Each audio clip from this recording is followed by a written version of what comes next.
When we enter the cockpit, one of the first items that we check is the battery voltages. To do this, you look at the battery voltage displayed on the electrical panel. The battery voltage selector allows each battery voltage to be checked. Let's assume that they are below the minimum required 25.5 volts. So, you will have to recharge the batteries from external power.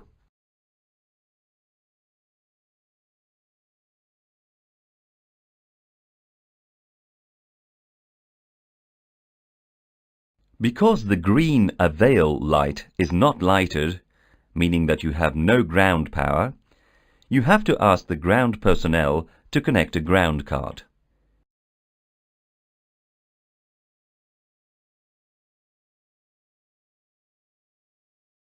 The ground card is now connected. The green avail light has appeared, which means external power is plugged in. Its voltage and frequency are normal, and it is ready for use. Switch the external power on. When the cyan on light is illuminated, the ground cart is supplying the aircraft.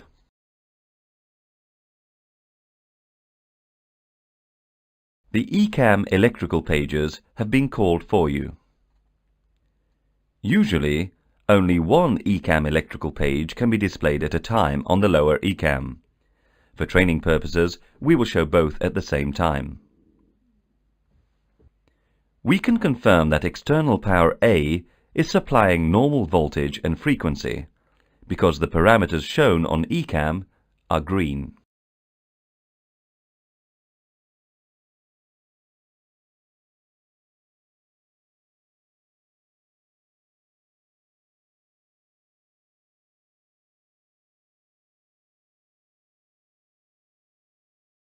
By following the green lines on the ECAM pages, you can see that the external power is supplying all the electrical system. If external power B was also connected, it would supply the left side of the network and external power A the right side.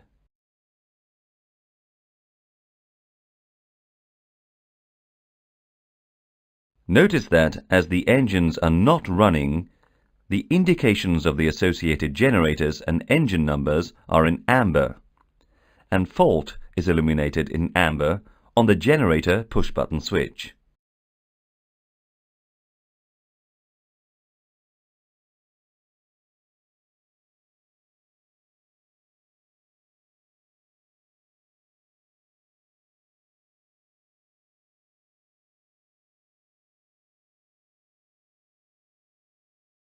You can see the green arrows, which indicate that the DC BAT bus is charging batteries 1 and 2.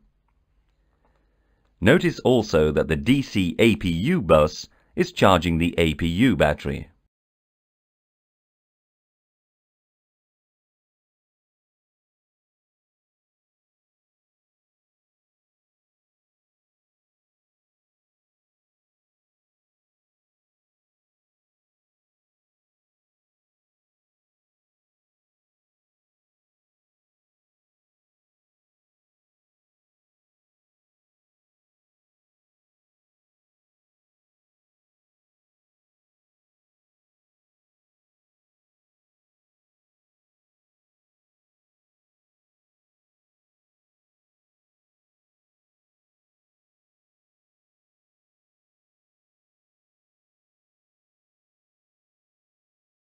Both batteries are now charging from the DC BAT bus.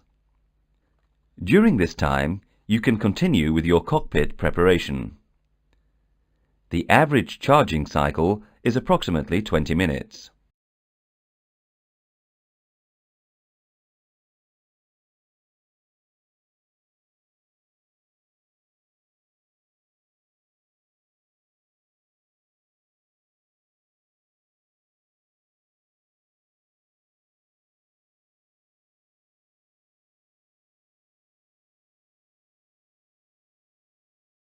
As you can see, All batteries have now disconnected from the DC bus.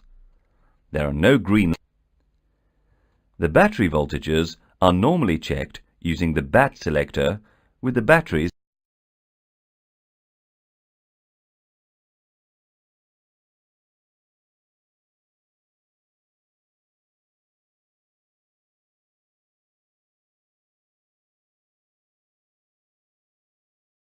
You can check on the panel that the voltage of battery 1 is normal. Notice the white off indication on the ECAM page and the off light illuminated in BAT 1 push button switch.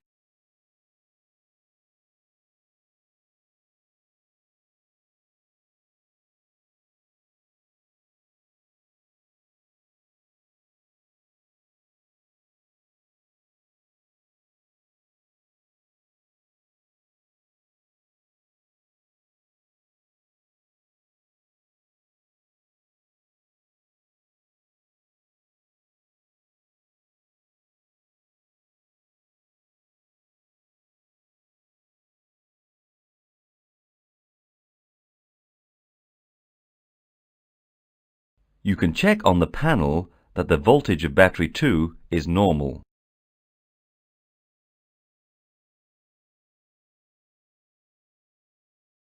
You can check on the panel that the voltage of APU battery is normal. As you can see, the 3 batteries now have voltages above 25.5 volts. The battery charging cycle is completed. We need to switch the batteries back on. We will do this for you. The 3 batteries are now available.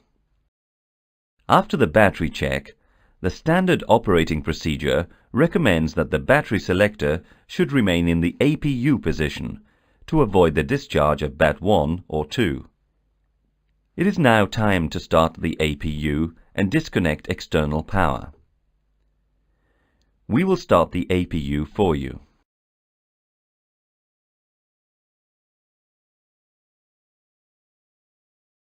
You can see on the AC ECAM page that the APU generator parameters are now displayed.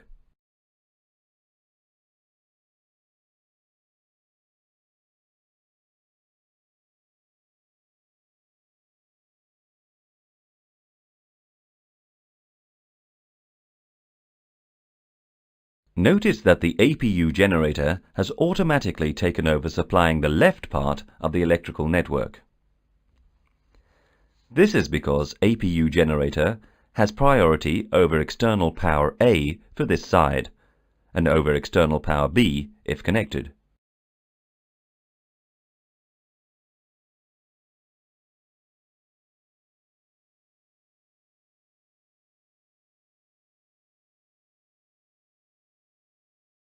When deselecting external power A, the APU generator takes over.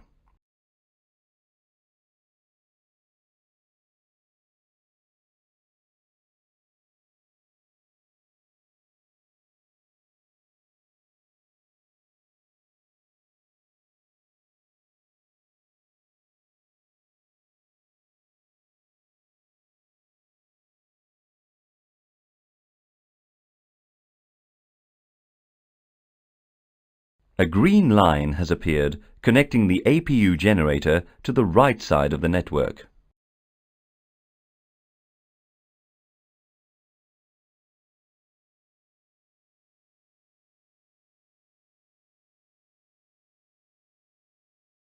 Let's look for a moment at the outside of the aircraft to see the only item associated with the electrical system on the walk-around. You should check that the ground electrical power door is closed, if not required.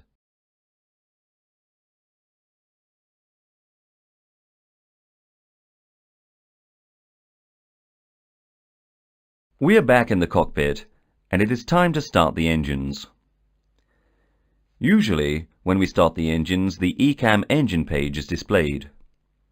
However, for training purposes only, we will keep the ECAM electrical pages displayed throughout the flight. Normally, only one ECAM electrical page can be displayed at a time on the lower ECAM. For training purposes, we will show both at the same time.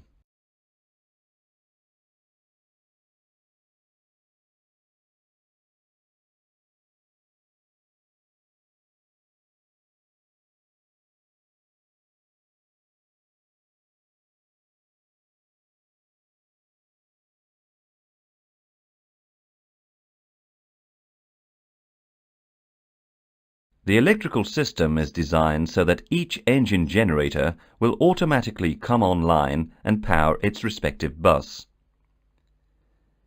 We will start engine 1 first. The engine is running, as indicated by its identification numbers in white. Notice the generator automatically supplies the left side of the electrical system, leaving the APU to power the right side.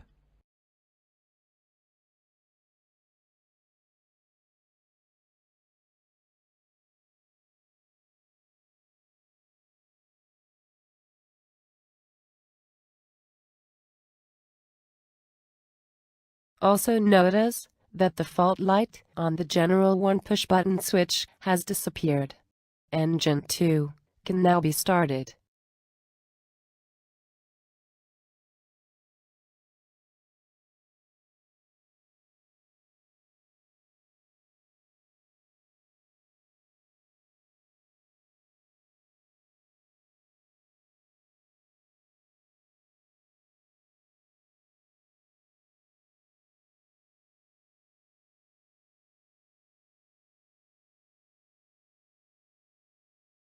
Engine 2 generator takes over from the APU to supply the right-hand side of the system. The fault light on the Generator 2 push-button switch has also disappeared.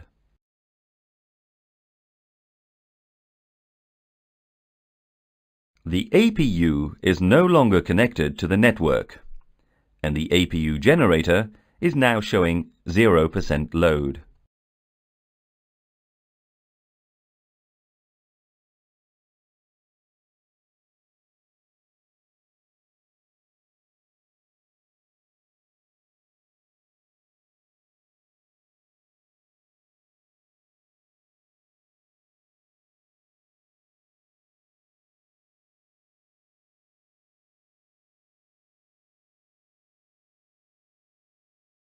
Once both engines are running, the APU can be switched off.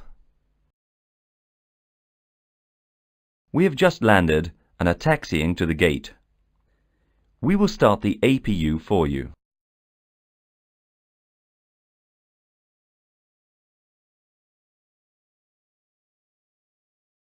The APU is now available and is standing by to take over from the engine-driven generators when the engines are shut down.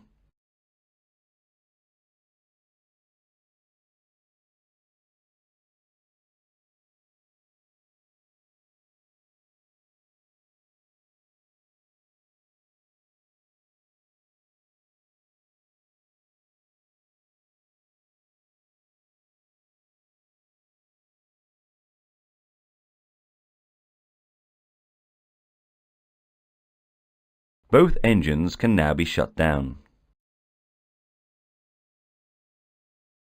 Both engines are stopped. The APU generator is back online and has automatically taken over supplying the entire electrical system.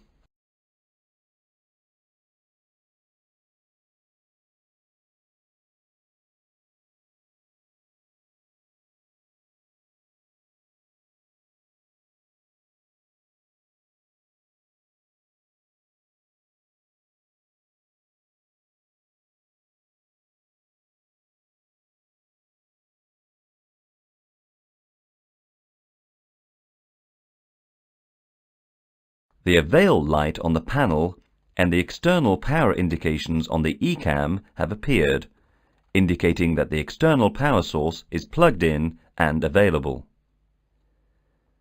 Select External Power On.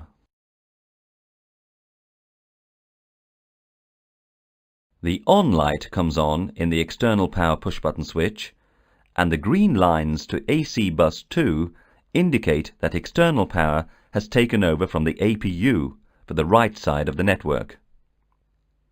We can now shut down the APU.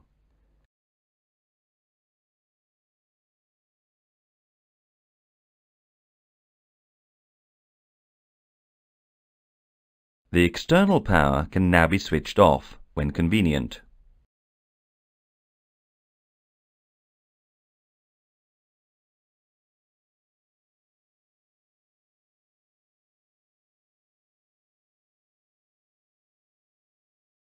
We are back to a normal display configuration. When on batteries, only the upper screen remains active. To shut down the entire electrical system, we must switch off the batteries. This will be done for you.